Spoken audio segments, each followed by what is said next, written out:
Bueno, buenas tardes a todos. Le damos la bienvenida a la primera charla de este 2020 del Instituto de Río Colorado.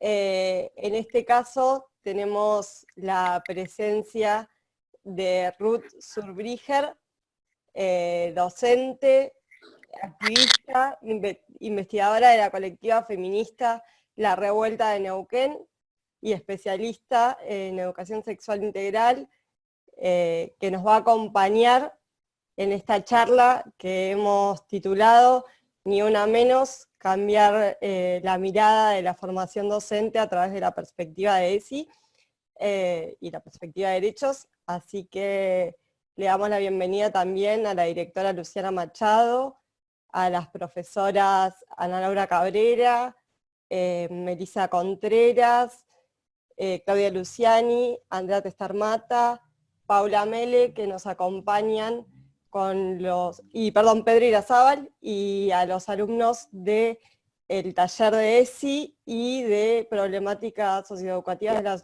educación secundaria, para transitar esta charla, y a todos los que nos están siguiendo vía Facebook. Así que buenas tardes a todos, y la invitamos a Ruth a que se presente y nos cuente un poco cómo llegamos hasta aquí a partir del Ni Una Menos y de la ley de ESI en la formación docente. Bueno, muy buenas tardes. Muchísimas gracias por esta invitación, por esta posibilidad. A mí en particular, habiendo trabajado 32 años en escuelas públicas, presencialmente y sin pandemia, se me hace un poco difícil este formato, pero entiendo que es el formato posible de este tiempo al que se le está buscando de alguna manera, otras posibilidades de encuentro, ¿no? Para, pese a todo, seguir dialogando y seguir con un proceso vinculado a la formación, en este caso la formación docente. Bueno, primero, yo sé que hay una serie de preguntas que han planteado. A mí me gustaría empezar diciendo que desde mi punto de vista, el 3 de junio de 2015, acabamos hace muy poquito de celebrar 5 cortos e intensos años, porque 5 años en la historia de un proceso de largo alcance es muy poco tiempo. Sin embargo, yo creo que han sido años muy intensos desde el 2015 a la fecha, en particular para el movimiento feminista y también para muchos otros movimientos que son parte de alguna manera de estas agencias que promovemos, ¿no?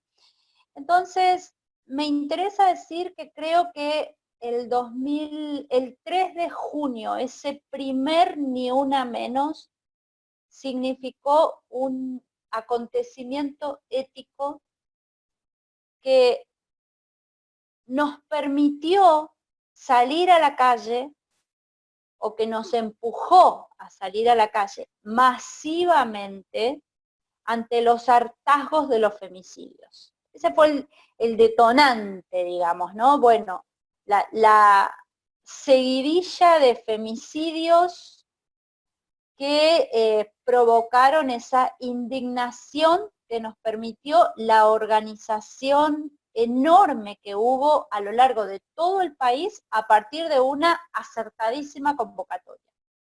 Una convocatoria que sale de la lectura de textos de compañeros que se habían juntado en la Biblioteca Nacional a leer textos en contra de las violencias, en su mayoría comunicadoras, y que, bueno, tienen ese impulso político que creo que supo sentir esa necesidad de estar en la calle. Y digo esto porque las escuelas fueron un lugar clave de organización de la salida a la calle del primer Ni Una Menos. Y ahí creo que fueron un lugar clave porque hay cosas que se venían haciendo temas que se venían abordando en las instituciones educativas que de alguna manera hacían sentido con la convocatoria del 3 de junio. Y cuando digo temas, no estoy diciendo que la ESI, ni siquiera hoy la ESI, es todo lo integral y todo lo transversal que quisiéramos que sea en todas las instituciones educativas. Pero así todo, la ESI algo pudo, en términos de posibilidades, pudo instalar algunos temas, insisto, de manera heterogénea, diversa, quizás no tan sistemática, pero se abrieron debates acerca de derechos, acerca del derecho a decidir, acerca de todos aquellos temas que de alguna manera tocan a las cuestiones de las violencias sexistas, masculinistas, el tema de la trata, por ejemplo, ¿no? Muchas jornadas en las instituciones educativas previas al 3 de junio de 2015, si en algo se acompasaban con la ESI, saliéndose de un lugar extremadamente biologicista, era con estos temas, ¿no?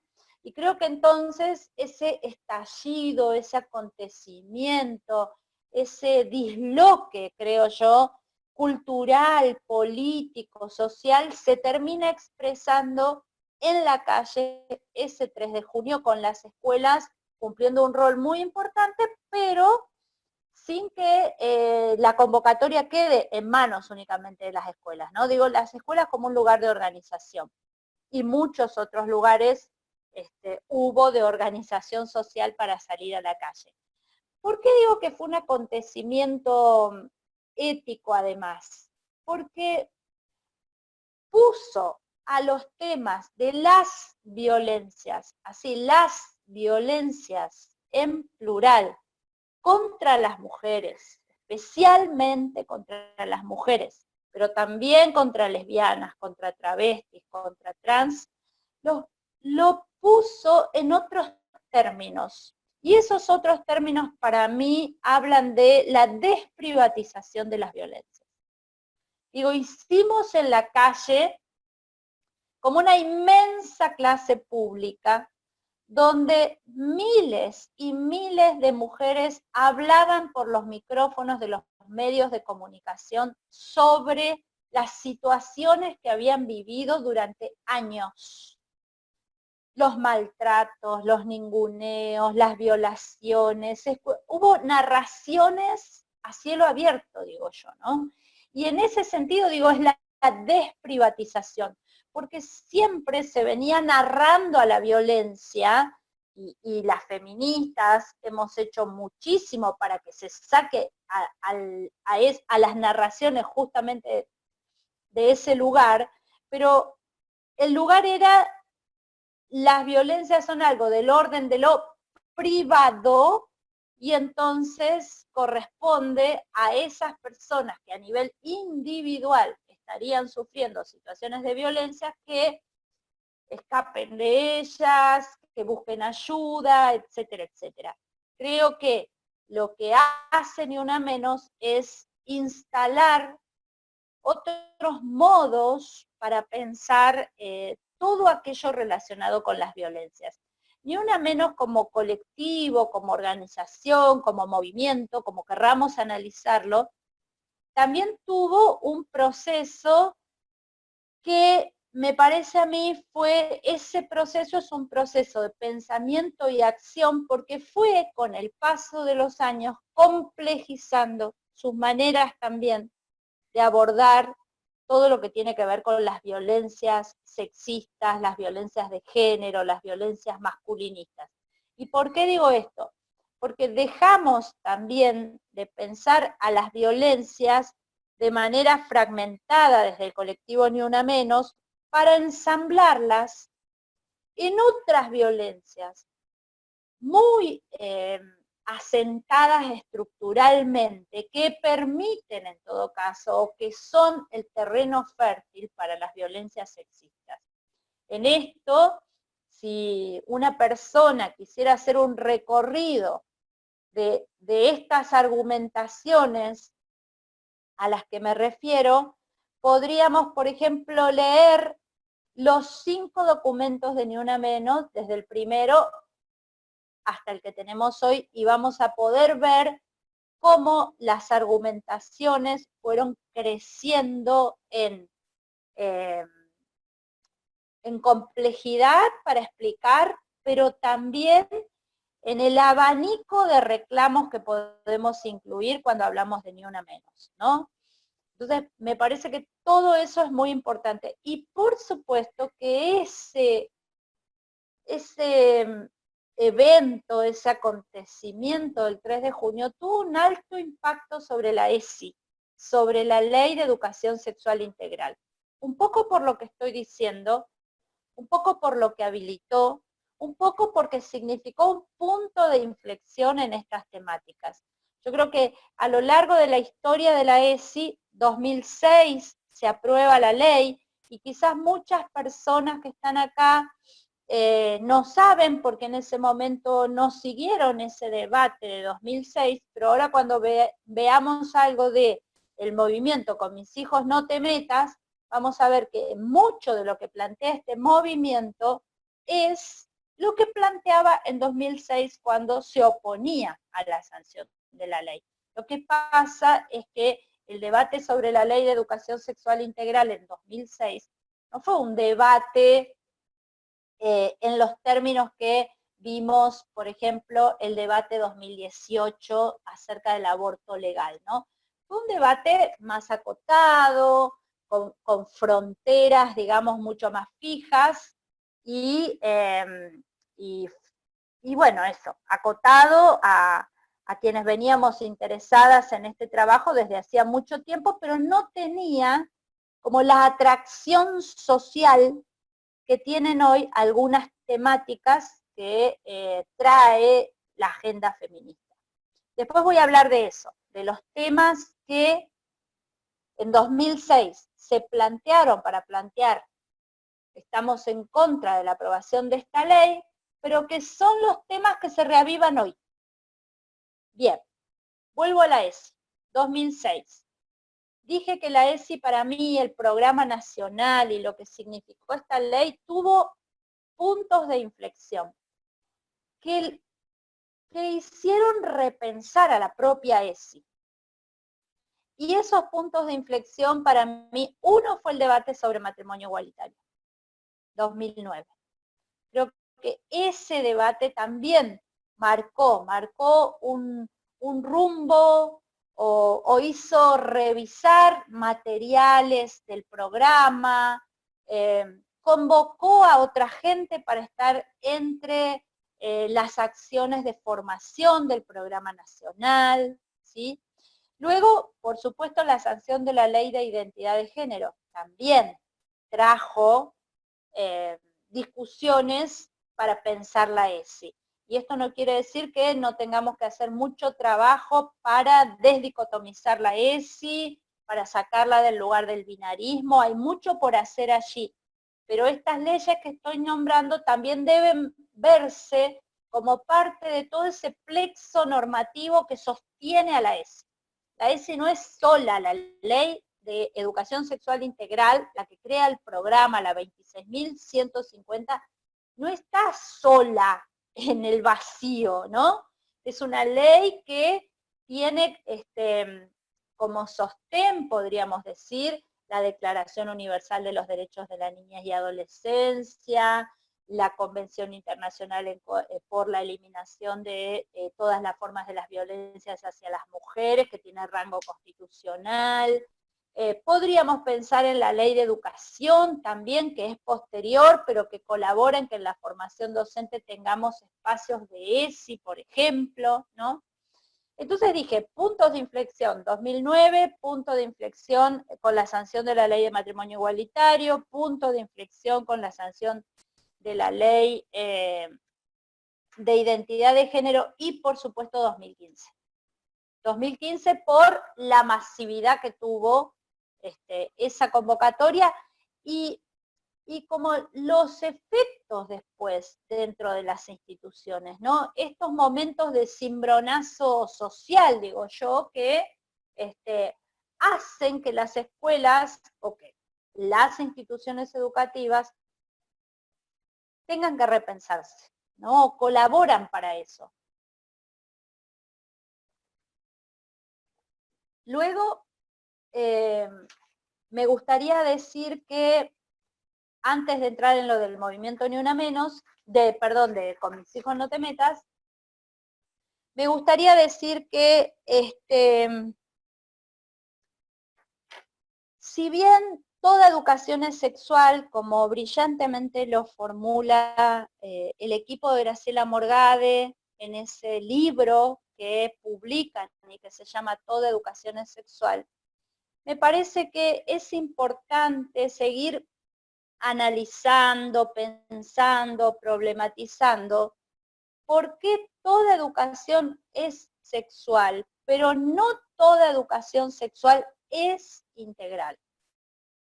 No toda educación sexual es integral, porque para que sea integral debe alojar ciertas perspectivas, de lo contrario no lo es, y ciertos modos y ciertas prácticas. Si no, pasa a ser educación sexual con otros paradigmas, con otras perspectivas, pero el adjetivo integral no es un adjetivo ingenuo a la hora de pensar la ley, justamente porque lo que trata de hacer la definición de integral es posicionarse en relación a cómo se entiende la sexualidad, por ejemplo, y cómo se entiende, cómo se conceptualiza la sexualidad, la educación sexual, está ya en el artículo 1 de la ley. A los efectos de esta ley, entiéndase por educación sexual integral aquella que articula los aspectos biológicos, psicológicos, afectivos, sociales y éticos. Y esto es muy importante. Por dos cosas. Primero, porque a veces hay cierta acusación de que a quienes trabajamos en temas de ESI, nos proponemos hacer de la integralidad un modo de hacer, se nos acusa como si todo lo que tiene que ver con la biología ya no nos importara. Pues no es así. ¿Dónde se vivencia la sexualidad? ¿En qué materialidad? En un cuerpo. Entonces sí la biología nos interesa, pero nos interesa la biología no universalizante, nos interesa la biología leída en un contexto social, nos interesa la biología en términos de el racismo imperante, en términos de los parámetros de normalidad que existen. En ese sentido, claramente nos interesa la biología, ¿no? Pero saca la educación sexual de ese orden puramente biológico y universal. Al revés de pensarlo desde el orden biológico y universal, vamos a decir que los cuerpos cargan marcas de poder, por ejemplo, con Guasira López Louro, ¿no?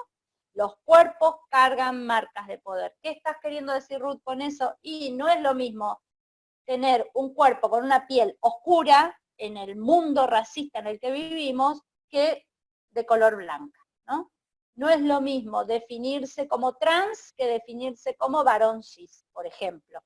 Digo, las vivencias de las injusticias, las discriminaciones, las violencias.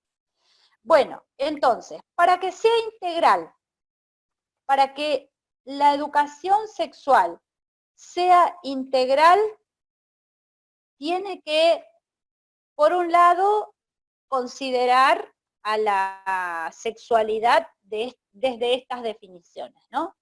No como pura biología, ni como la educación sexual al servicio de la prevención, la prevención, la prevención. La prevención es un aspecto más, pero no el fundamental. Para que sea integral entonces, todo el estudiantado es sujeto de derecho. Tiene derecho a recibir educación sexual integral, pero siendo sujeto de derecho estamos pensando que no son meros objetos de intervención adulta.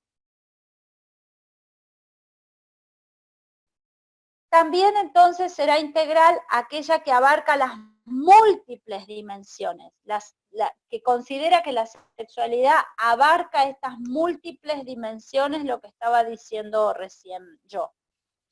también será integral si es transversal a todas las áreas de conocimiento, a todas las áreas. Y cuando digo esto, no estamos pensando que entonces un plan de educación sexual integral en una escuela va a hacer que reiteremos contenidos. No. Lo que estamos pensando cuando planteamos la transversalidad es que cada área de trabajo, de conocimiento, tiene que poder ver cómo trabaja en favor de los propósitos de la ESI.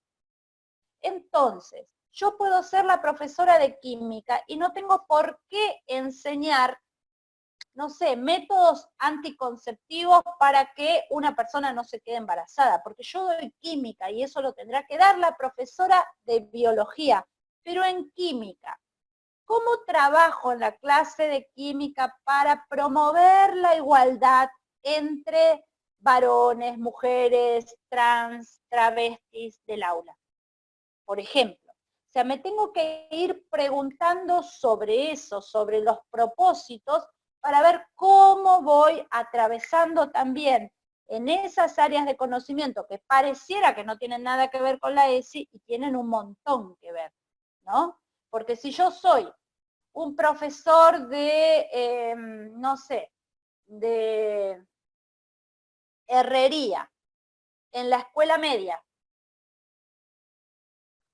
y mientras doy clase a mis estudiantes, a las estudiantes mujeres y a los estudiantes varones, participan de la misma clase, pero a los varones les propongo actividades que tienen que ver con soldar, etcétera, etcétera, y a las chicas las dejo para el trabajo de pintar lo que los varones hicieron, ahí estoy otra vez haciendo una división sexual, en todo caso, del trabajo de la herrería, cuando no, que solamente las mando a que barran el piso, ¿no? Entonces, en esas pequeñas cosas que estoy mostrando, son algunos de los ejemplos de cuando pensamos, bueno, cómo en todas las áreas de conocimiento reviso los propósitos y veo cómo en el área que estoy yo trabajando, cumplo o no con llevarlos adelante, ¿sí? Entonces, es transversal a todas las áreas de conocimiento, incorpora los 5 ejes de enseñanza que tiene la ESI. Hay 5 ejes que están ampliamente detallados en los materiales del Programa Nacional de ESI y es sobre los que tenemos que trabajar y que son ejes derivados de los propios propósitos u objetivos de la ESI. Cuidar el cuerpo y la salud, ejercer nuestros derechos, valorar la afectividad, respetar la diversidad, reconocer e incorporar la perspectiva de género. Luego será integral también si se deja interpelar y apuesta a la reconfiguración de todo el ordenamiento escolar y educativo. ¿Qué quiero decir con esto? Que no es que adentro del aula trabajamos contenidos de la ESI y salimos de las aulas al recreo y ya nos olvidamos de todo y hay sexismo por todos lados.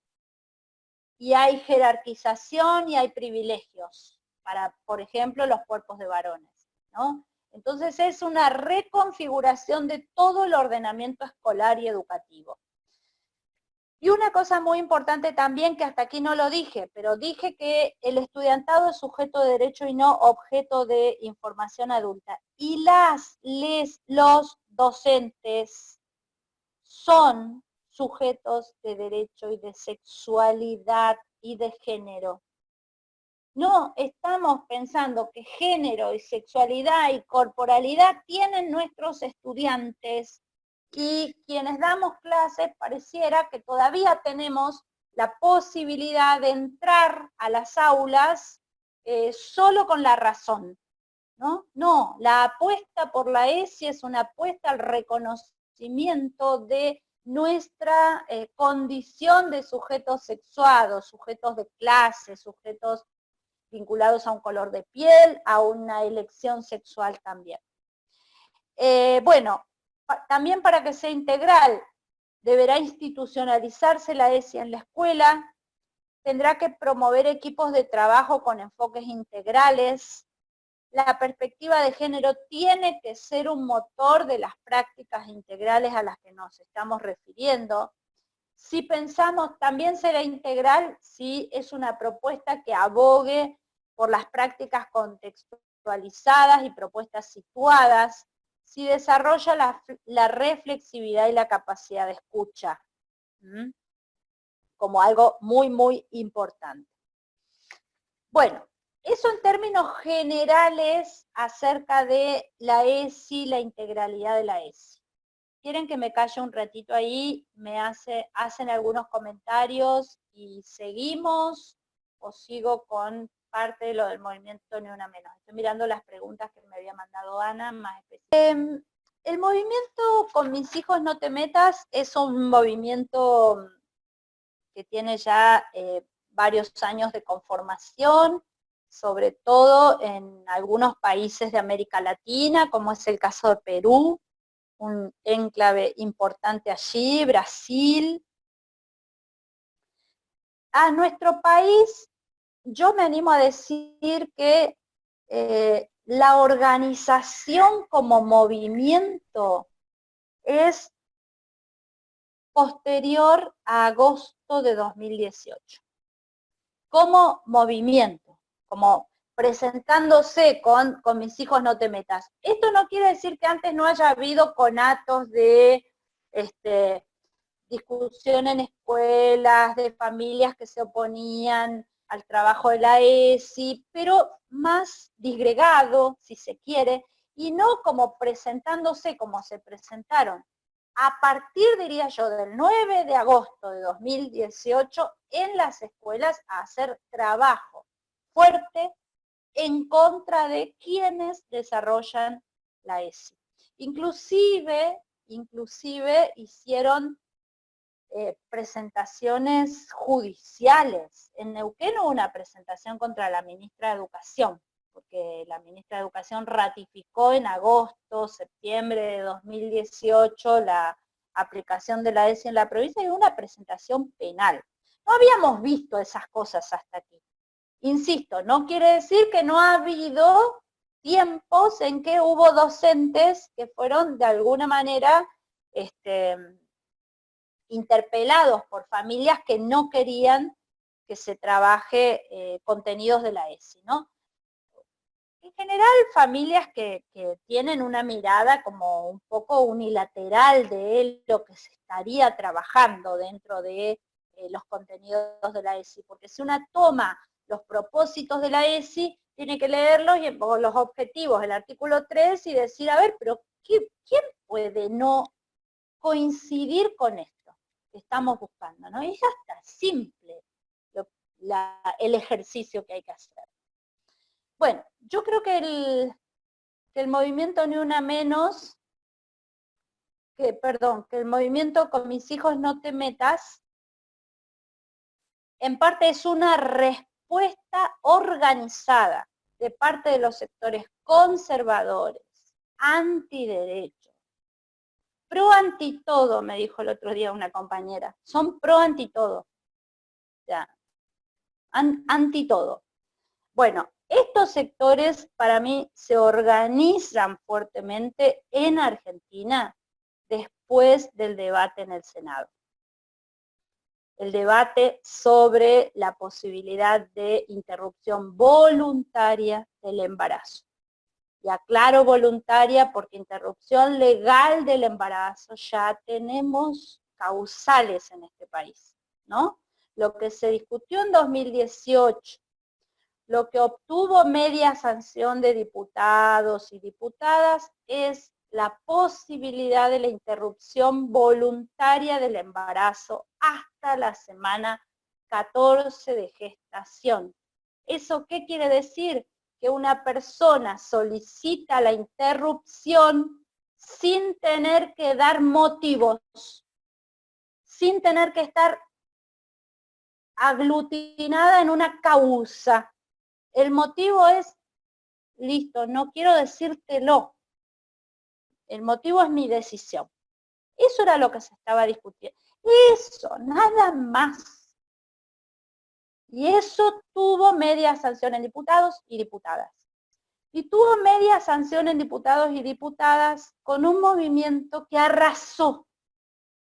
Si 2015, o sea, 2015 para mí sentó las bases de la posibilidad de 2018, justamente porque por primera vez vimos masividad en las calles ante la convocatoria feminista. Masividad, masividad, masividad. Fue el 3 de junio de 2015. Y esa masividad se expandió muchísimo más en 2018 con un tema muy caro a las concepciones heteropatriarcales del mundo, ¿no? Entonces, ante esa marea inmensa que reconocemos como la marea verde, la respuesta de los sectores antiderechos fue también sobre la ESI, fue un ataque sobre la ESI, fue la organización de ese movimiento Con mis hijos no te metas, porque saben que la ESI pudo algo. Yo a lo mejor tengo una deformación por mi pertenencia al campo educativo, al campo pedagógico, pero es difícil explicarse 1 millón en la calle, lleno de jóvenes, también.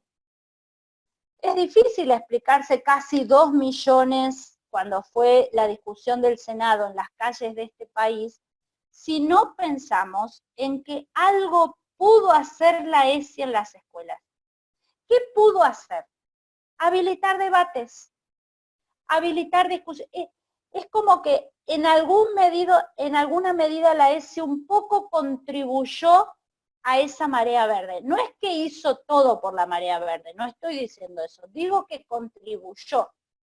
Y contribuyó tanto a esto que llamamos como el ejercicio de la participación política de las jóvenes, los jóvenes, que durante esos días escuchamos un montón de relatos de pibes que tomaban las escuelas, incluso contra sus profes, para poder ver los debates, ¿no? Incluso contra sus profes. Y arremetían nomás y se quedaban, y si no te gusta, no te gusta, nos quedamos acá. Digo, todo ese proceso para mí, los sectores antiderechos vieron en las escuelas como, de alguna manera, un lugar de pérdida de sus concepciones más dogmáticas referidas a todo lo que tiene que ver con el aborto. Claro que toda la discusión vinculada al debate sobre el aborto estuvo también amasada durante años, ¿no? Durante muchísimos años. Pero digo, 2018 fue una irrupción que les hizo prestar atención. ¿Dónde están los jóvenes y las jóvenes de este país mayoritariamente? En las instituciones educativas. Aún ahora, en tiempos de pandemia, ¿quién es el vínculo con amplios sectores? Las escuelas, los docentes, ¿no? Y lo saben, estos sectores lo saben. Por eso, otra vez, arremeten con sus mismos argumentos de 2006, como dije antes. Se organizan fuertemente, elaboran cartas, documentos tipo para mandar, para que todas las familias que quisieran las presenten en las escuelas, etcétera, etcétera, ¿no? Pero, ¿cuáles son sus argumentos ya planteados antes?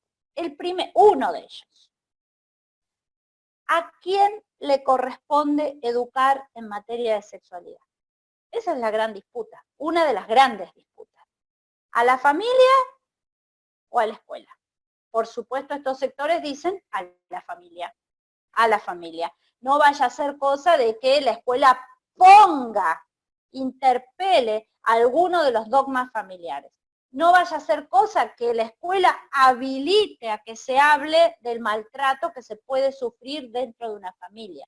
No vaya a ser cosa que la escuela habilite que un niño o una niña hable de las situaciones de abuso que está sufriendo, no sé, con su abuelo, ¿no? Entonces, la discusión acerca de a quién le toca enseñar sobre ESI es un tema clave, no sobre ESI, no hablan de ESI los sectores antiderechos, en realidad hablan de educación sexual a secas, ¿no? Y es una educación sexual, las que promueven desde las familias, muy conservadora, ¿no? Desde estos sectores, digo, no digo que todas las familias eduquen así. Ahora, en esa discusión en 2006, el debate que se dio es, sabemos que las familias educan en temas de sexualidad, ¿cómo no? Por supuesto, educan las familias, educan las iglesias, educan los medios de comunicación, educan los clubes, educa la música, educa el arte en temas de sexualidad. La gran diferencia que hay en 2006 es que el Estado asume su responsabilidad en relación a organizar los contenidos que deben ser enseñados en materia de educación sexual y la perspectiva que es integral. Esa es la gran diferencia con la ley. Y la ley reconoce entonces el rol de las familias. Por eso incluso desde el Programa Nacional se hacen materiales para las familias, ¿no? Entonces, uno de los temas de Con mis hijos no te metas, ¿a quién le toca enseñar? Y el otro gran tema, hay más, pero me voy a detener en estos dos para callarme la boca. El otro gran tema es cómo son leídos los cuerpos desde la perspectiva de la ESI y cómo pretenden leerlos desde las perspectivas dogmáticas antiderechos. Los cuerpos serían solo dos, hechos a imagen y semejanza de en quien crean estos sectores. Entonces, todo lo demás se sale de la norma, todo lo demás es anormal, todo lo demás es perverso, todo lo demás es pura patología. Entonces, todo esto que venimos insistiendo de la inscripción cultural de los cuerpos, de la construcción cultural de los cuerpos, para ellos eso es herejía pura, ¿no? Entonces, esos dos temas a mí me parece que son claves dentro del conflicto y la discusión de Con mis hijos no te metas.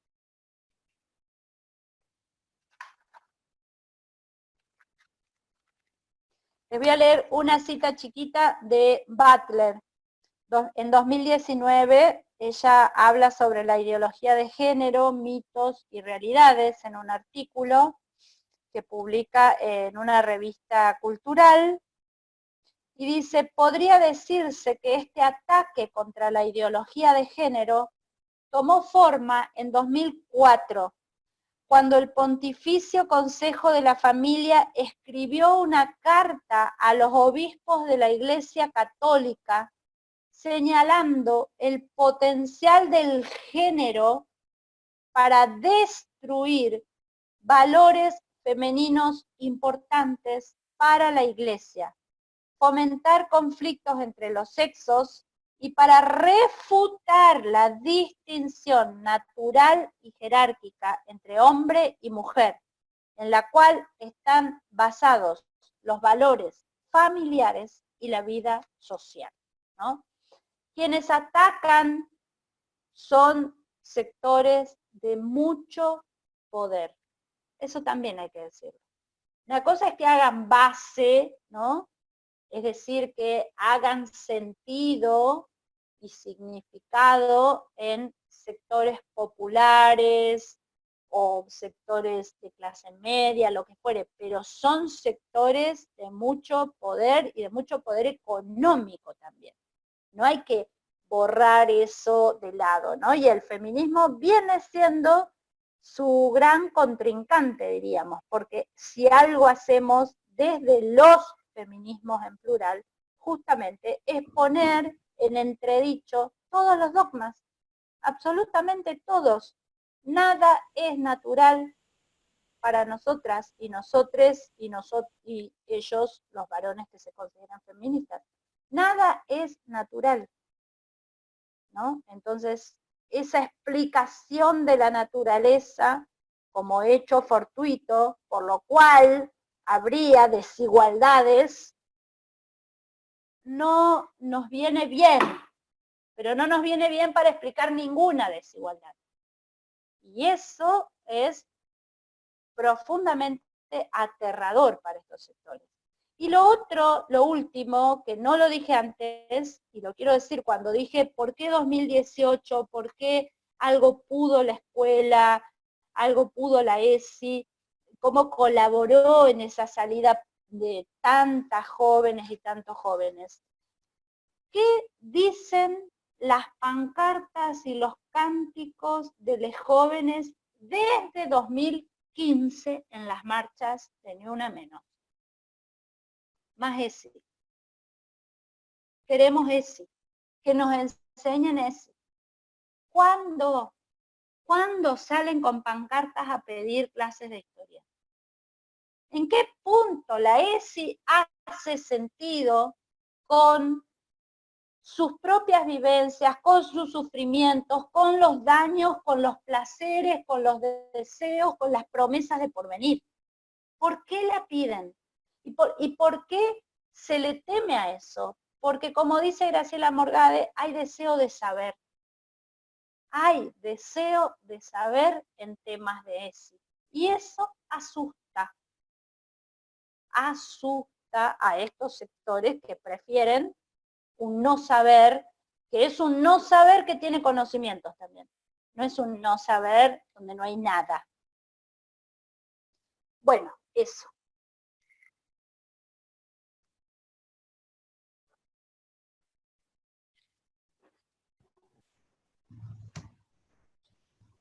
Yo quería, vamos a abrir el espacio para la pregunta ahora. Sí, bueno. Yo por ahí, Ruth, te quería preguntar, que capaz que es un poco obvia la respuesta, ¿no? Pero para reflexionar entre los que estamos acá, las que estamos acá viendo, ¿no? Digo, y lo pienso también a modo de reflexión en mi práctica docente, pero se puede ser hoy. ¿No es un momento histórico que nos obliga a los docentes de alguna manera a ser feministas o se puede ser docente y no serlo sin que eso tenga una consecuencia negativa hacia nuestros estudiantes? No sé si me expliqué en la pregunta. Bueno, yo creo que te interpreto. No sé si a lo mejor en lo que voy a decir vos podrán ustedes decirme si estoy interpretando tu pregunta. ¿Se puede no ser feminista? Por supuesto que se puede.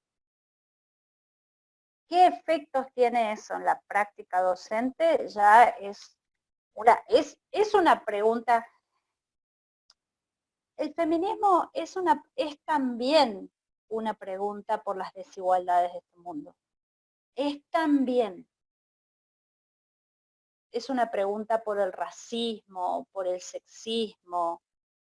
Es un buscar ir a otro lugar el feminismo.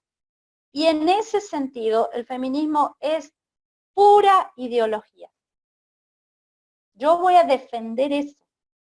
Es pura ideología.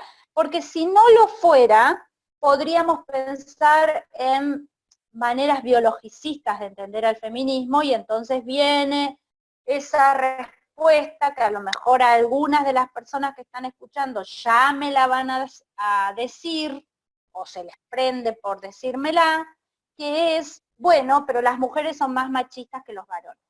Bueno, pura ideología es el feminismo. Sí, porque hay que pensar las cosas dadas para este mundo de otra manera.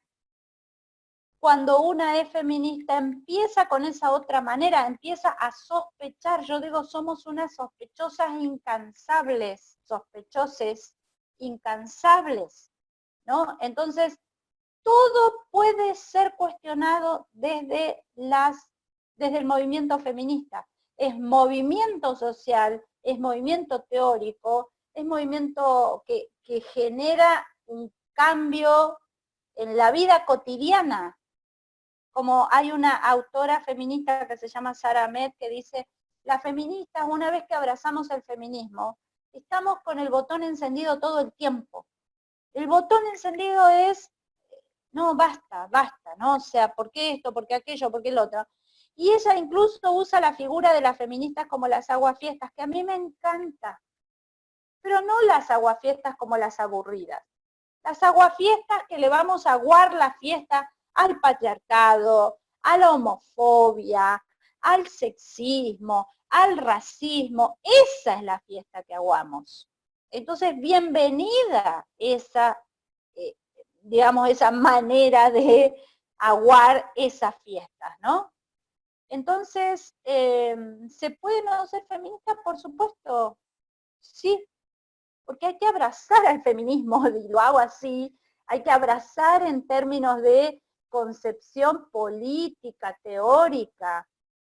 Eso no quiere decir que todas las personas estén dispuestas a hacerla, que yo pienso desde mi militancia, desde mi hacer, desde lo que cambió mi práctica docente cuando yo empecé a asumirme como feminista, que digo, gané años de libertad, gané en desalienación, gané en un montón de cosas, que piense que para mí el feminismo es una enorme posibilidad de promesas para un futuro, que es un futuro que está hoy. Los movimientos feministas sí buscamos transformaciones profundas, pero no nos conformamos con decir ya vendrán más allá, ¿no? Las queremos ahora, por eso toda esta formulación, lo personal es político, por eso cuando nos abrazamos al feminismo y nos quieren ningunear en la sala de profes, o no nos nombran, o nos dicen, ¿qué vas a saber vos? Empezamos a, sí sé, ese chiste no te lo festejo porque es sexista, aquello, ¿no? Entonces, ¿qué hacemos? Ay, ponemos todo en cuestión.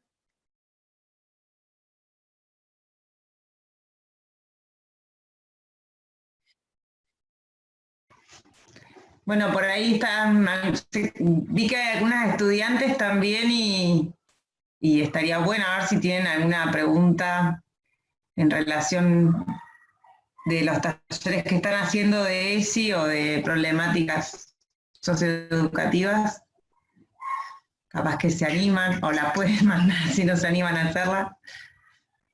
A mí me resultaba interesante esto que planteabas, además del poder que decís que tienen estos grupos que son tradicionalistas, conservadores, porque además se apropian de las palabras, ¿no? Vos recién decías, bueno, el feminismo es todo ideología, y ese grupo supo apropiarse de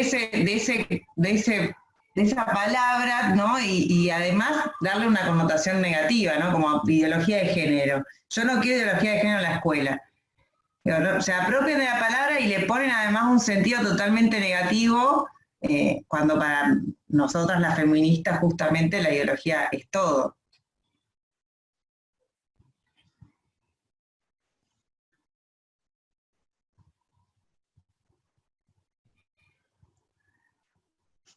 ¿Habrá alguna chica, alguna compañera o compañera que se anime a intervenir?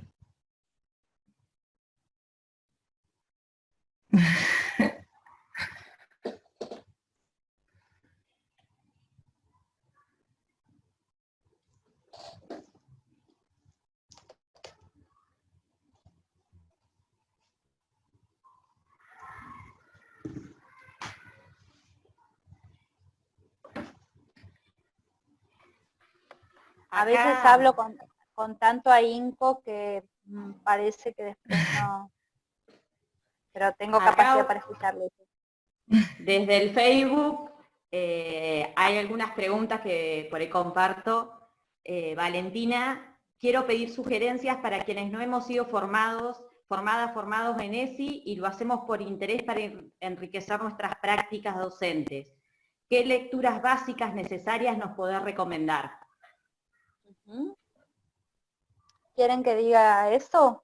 Bueno, primero que por lo menos en Neuquén, creo que en Río Negro también, pero están pensados en los institutos de formación docente que los trayectos que trae la actualización, digamos, de las carreras docentes bajo el paraguas de la ley nacional, que se extendieron a 4 años y que incorporaron seminarios vinculados a temas de ESI, de interculturalidad, de discapacidad también, puedan cursarlos.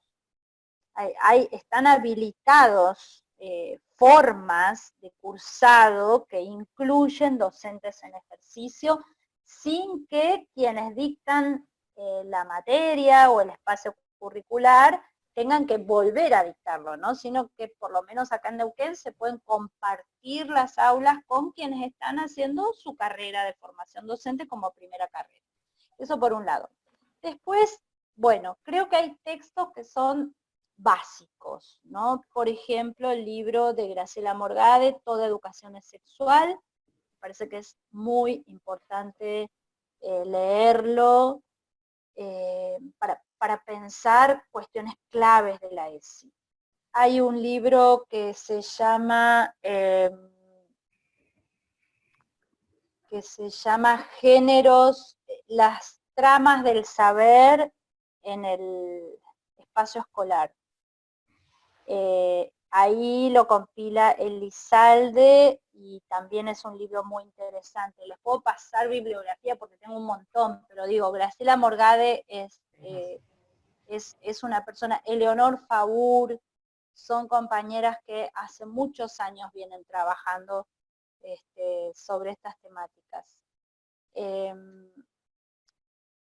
Hay un libro que compila Graciela Morgade con Graciela Alonso que se llama Cuerpos y Sexualidades en la Escuela, de la normalidad a la disidencia, que es una compilación muy interesante también. Bueno, después hay un autor español que se llama Carlos Lomas, que tiene un libro que se llama Los chicos no lloran, hace la pregunta, es muy interesante también. Estoy pensando como y mirando un poco acá. Bueno, Aprender a ser varón, aprender a ser mujer, es como un clásico de Graciela Morgade y que así para esos momentos que quiero empezar a destrabar algunas cosas y a mirar con muchas preguntas, y si no también me pueden pedir la bibliografía o cosas a mi mail y yo les mando, pero si no le puedo mandar a las compañeras y que ellas compartan. Adriana Hernández, Carmen Reibet, son compañeras también de la Universidad del Comahue, que han trabajado mucho tiempo en temas de educación sexual integral. Ya te vamos a manguear, Ruth, porque además anda una necesidad sobre el lenguaje inclusivo, que bueno, hace poco en otro espacio estuviste hablando sobre el lenguaje inclusivo y si aparece o no aparece en la ESI, si aparece o no aparece en el diseño y bueno, me parece que está bueno que se dé esa discusión, ese debate en un espacio como un instituto de formación docente. Sí. Y sobre todo hay que insistir, a mí me parece importante que cuando miramos la ESI, la ley, ¿no? Una ley que tiene 2 páginas, no se le pida todo al texto, porque para mí lo más importante de las leyes es si las hacemos vivir en las instituciones educativas, o sea, qué del enunciado se vive, se vivencia, se siente, se palpa en las instituciones educativas, ¿no? Si yo entro a una institución educativa en un acto escolar fuera del tiempo de pandemia y lo único que veo es niñas bailando de, no sé, lo que sea, para la mirada masculina, y escucho niños silbando, diciéndoles cosas, gritándoles que bailen bien, y en realidad esa es la puesta en escena para el acto escolar. Esa puesta en escena es una reproducción de lo que después nos quejamos con el acoso callejero. Y entonces ahí hay una construcción de masculinidad también permitida y una construcción de femineidad también permitida, ¿no? Entonces, ¿cómo poder hacer? Por eso también hablábamos de que lo integral incluye la reconfiguración de todo lo que hacemos en las instituciones educativas, sean de nivel primario, inicial, medio, sea de la modalidad adultos, adultes, sea de la modalidad de formación docente, no, modalidad no, del nivel de formación docente. A mí me parece que eso es muy importante. Y también acoplar la ESI a leyes que la anteceden y a leyes posteriores. Y a leyes posteriores no se puede no pensar cómo impacta la ley de identidad de género para revisar lo que hacemos desde la ESI, lo que hacíamos en 2007, 2008, ¿no? Las leyes son como sostenedoras de prácticas, herramientas para sostener esas prácticas que van en el camino de otras promesas de porvenir, de destino, ¿no? Otras promesas de destino para el estudiantado y para el propio trabajo docente. Yo creo que politiza enormemente el trabajo docente. Politiza enormemente el trabajo docente. Y reconfigura los vínculos también entre el estudiantado y docentes que desarrollan conscientemente, sistemáticamente, el planteo que hace la ESI, ¿no?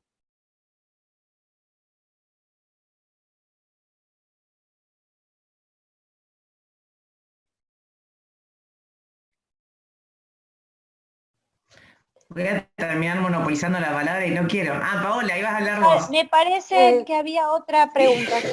Hay otra pregunta en el Facebook que dice, ¿la negación por la ESI está en la palabra perspectiva de género más allá del conservadurismo de la familia? ¿Es una afirmación o es una pregunta? Dice así, ¿la negación por la ESI está en la palabra perspectiva de género más allá del conservadurismo de la familia? Creería que habla de si hay otros grupos, otros espacios donde se niega la ESI, además de esta cuestión de la familia como actor encargado de la formación de los niños en sexualidad. A ver, me parece que de todos los ejes que plantea la ESI, cuidar el cuerpo y la salud, la perspectiva de derechos, la perspectiva de género es la más temida. Es la más temida. Y es sobre la que los sectores antiderechos han basado su accionar en contra de la ESI, justamente por lo que trae para pensar y pensarnos, pero sí es la más temida, es la más atacada también, porque además el feminismo, las feministas aparecemos como si fuéramos personas que no tenemos un compromiso con el mundo en el que vivimos, ¿no? Nuestro compromiso es con el mundo en el que vivimos para cambiarlo, porque el mundo que vivimos tiene mucho sufrimiento, genera mucho daño, es muy injusto, ¿no? Entonces, me parece que eso sí genera como asusta, ¿no? Entonces, creo que de todo lo que tiene la ESI, sea una pregunta o sea una afirmación lo que hace esta persona en el Face, de todo lo que tiene la ESI, sí me parece que lo que más interpela también es la perspectiva de género para revisar las relaciones. Entonces, como eso interpela tanto, bueno, hay resistencia, porque la perspectiva de género implica un cuestionamiento de los privilegios también, ¿no? ¿Y a quién le gusta perderlos si ya los ganó? Se resiste la pérdida de privilegios. Entonces, es una interpelación a los privilegios de la masculinidad blanca, heterocentrada. Entonces, eso, bueno, debe ser en los términos que se manejan estos sectores, que son profundamente conservadores y autoritarios,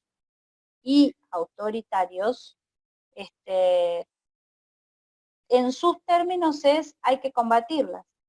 Somos el principal enemigo a nivel mundial, y en esos términos ponen los debates, ¿no? Y cuando digo el principal enemigo, lo digo en términos de un movimiento que ebulle y que sigue en plena ebullición a nivel global. Un movimiento que genera atracción, un movimiento que tiene capacidad de poner en entredicho todo en todos lados. Porque no es que los movimientos feministas se hacen obviamente de personas, ¿no? Y no es que las personas feministas estamos en la calle con la pancarta y somos una, y entramos a nuestra casa y hacemos todo completamente distinto y vamos al instituto. No, andamos con esta manera de entender el mundo a cuestas con nosotras, acuerpándonos con eso.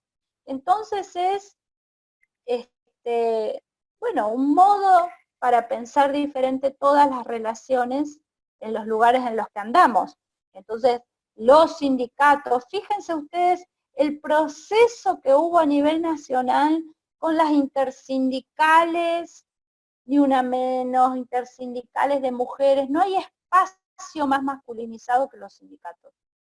Y sin embargo, también allí irrumpimos para reclamar no la cuota, sino la participación, que dejen de ningunear, que dejen de excluir, pero es los sindicatos, es los medios de comunicación, es los clubes, el proceso inmenso de las jugadoras de fútbol, sacarle ese deporte que es el coto masculino por excelencia, ¿no? Sacarles ese trofeo con el que se manejan, me parece que es lo que asusta. ¿Cómo no? Si estas ahora encima también hacen esto, también patean la pelota, y como hay un cántico que cantan algunas niñas que dicen esta pelota trae revolución, una cosa así, es muy esperanzador también.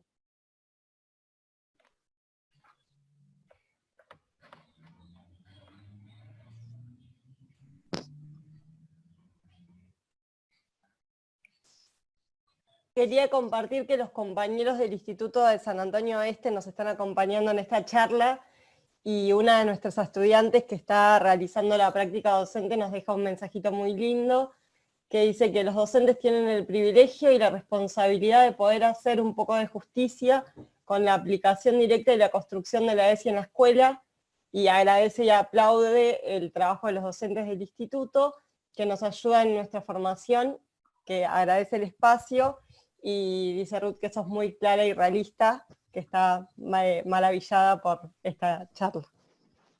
Gracias. Así que, Melissa. A mí me parece agregar una observación, que la construcción de los vínculos, sobre todo de los estudiantes que hoy están en primaria, creo yo, o iniciando la secundaria, ya se ven los frutos de estos 12 años, o un poco más de aplicación de la ley de ESI, en realidad 14, perdón, estaba errándole al número, y creo que ellos tienen una manera de vincularse mucho más sana, y que deja en evidencia la construcción histórica de estas relaciones de poder, ¿no? Que ellos las discuten todo el tiempo. que por ahí los profes más grandes como que ya lo tenemos naturalizado y ellos están todo el tiempo rompiendo, ¿no? Entonces está bueno que los estudiantes nos devuelvan un poco la pelota en esta formación y también aprendamos de ellos, ¿no? Porque los educamos un poco más libres y ellos nos están mostrando las barreras que nosotros tenemos también para relacionarnos y que naturalizamos muchas cosas por nuestra propia formación.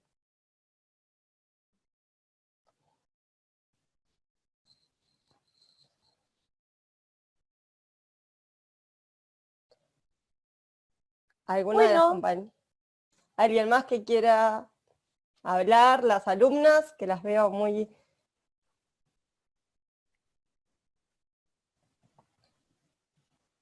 ¿Cómo se sienten? ¿Cómo están transitando? La mayoría están cursando el taller de ESI, así que... ajá.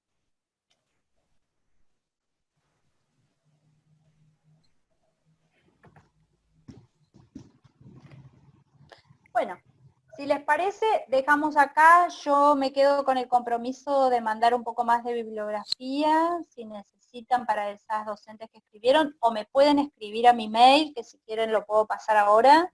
Bueno, Dale. Es Ruth, R-U-T-H, libertalia, con B larga, @gmail.com. Si me escriben, quienes necesiten, yo les puedo sugerir. Bueno, Bueno, Ruth, que te quería agradecer por permitirnos compartir este espacio. La verdad que como instituto es muy importante poder tener espacios para debatir, para charlar, para escuchar, y esta construcción ha sido gracias a tu participación acá y permitirnos poder compartir estos espacios que son muy productivos y muy ricos para la formación docente, ¿no? Porque implica reflexionar continuamente sobre nuestras matrices, sobre lo que vamos a enseñar, como dijo Pau, por ahí algunos hemos sido formados en otras ideologías o en otros momentos históricos, entonces tenemos que reflexionar, debatir y construir continuamente algo que tenga que ver con pensarnos, pensar la justicia social, pensar los vínculos, la diversidad, y estos espacios, la verdad es que agradezco que se puedan construir dentro del instituto, y gracias a vos por permitirnos compartir con vos este momento. Bueno, muchas gracias a ustedes por convocarme y seguiremos andando este camino largo. bueno. Les mando un abrazo. Muchas gracias, Ruth. Adiós. Gracias.